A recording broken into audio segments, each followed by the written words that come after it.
when I had hair, like I tried everything I could that was cool and stylish at the time.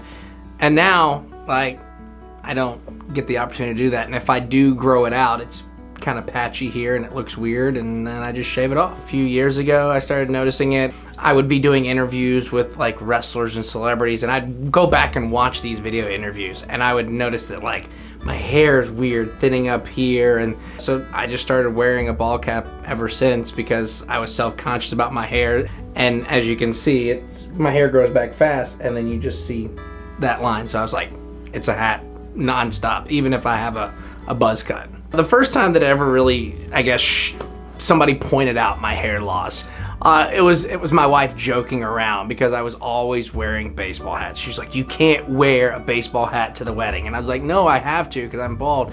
And she's like, well, I didn't want to say it, but somebody had to.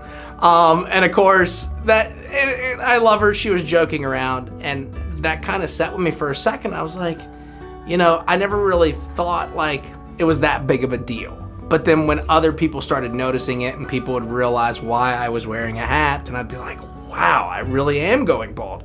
And I know for some people that's a big thing. Like when they start to see balding and it's like their whole life is ending.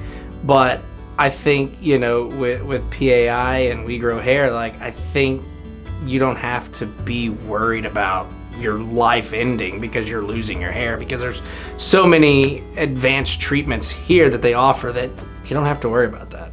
I've been talking to a lot of people that have done, you know, both procedures that We Grow Hair offers, and you know, I'm excited about this. I'm excited to get hair back. I'm excited to do random stuff to make my wife mad with my hair, just because I was like, first thing I'm doing is I'm getting a mullet, and she didn't find that funny, but I for real will try to attempt a mullet when I start having hair back again.